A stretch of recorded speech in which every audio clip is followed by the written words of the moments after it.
And also, Brian, I got an email from Darcy from Halifax, Nova Scotia, Canada, one of my favorite places in the whole wide world. And I'm going to read you something, but then he asked a question, and I want to get your input on this question first before I answer it, okay? But he says, in the summer of 2020, my twin brother Dale faced a devastating diagnosis of brain cancer. He had been a dedicated fan of your podcast for quite some time, and during the grueling periods of 2 surgeries and numerous treatments, your podcast provided much needed distractions and laughter. And sadly, Dale passed away in November of 2022. And Darcy, we're sorry to hear about that, but Darcy goes on to continue. I once asked him what question he would have loved to ask you, Jim, and I'm now posing it in his honor. In the spring of 1994, Dale and I attended a WWF live event in Sydney, Nova Scotia. That night featured matches such as Jeff Jarrett versus Doink, Razor Ramon challenging Diesel for the Intercontinental title, and a main event grudge match between Lex Luger and Crush. Here's the question, Brian. Sitting ringside in the first row, was someone who bore a striking resemblance to you, Jim. If it wasn't you, then it must have been your doppelganger.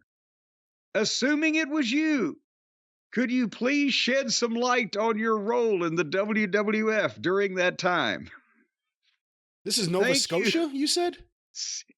Sydney, Nova Scotia, a house show in the front row. Would you please handle this one for me? In the spring of 94, Dick Murdoch came to Smoky Mountain Wrestling, so I don't think Jim was in Nova Scotia for a house show. I mean, you every now and then...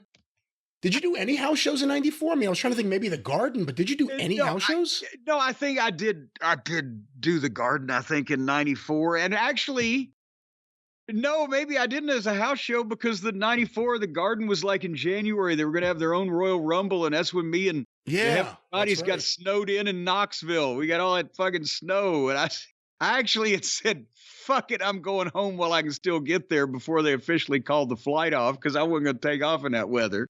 But the boys, Tom and Jimmy, they waited until, because it was their Madison Square Garden debut, right? So they're like, hi. Well, not debut, but it was a big deal to them at the time.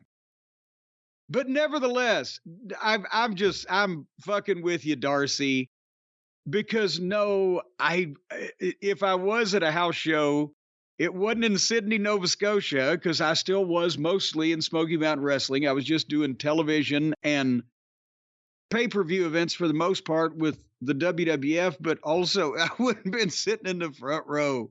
Yeah, that's the other interesting thing. Yeah. Yeah, I still wasn't. They didn't have, like the goddamn people, the fans at that point, you couldn't guarantee that the people in the front row were with it and weren't going to just fucking dump goddamn popcorn over your head or Pepsis or whatever, or kick you in the shins and shit. No. Yeah, that's the thing. It's not like you would have showed up and said, who am I working with? Am I going to the ring with Yoko tonight? No. Just sit at ringside. Yeah, we got a front row ticket for you. We couldn't sell.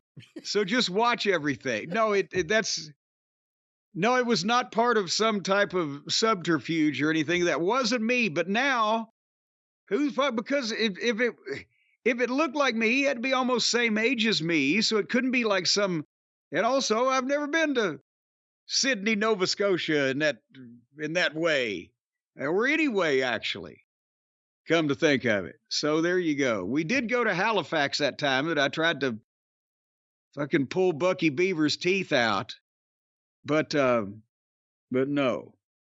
But anyway, that was just, I was amused by here. The thing is, Darcy, you had one shot at asking a question.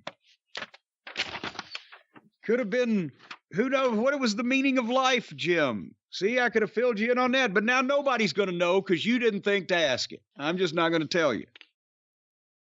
Anyway. I like the idea there's some guy with glasses sitting at ringside and people are like, hey, is that Jim Cornette?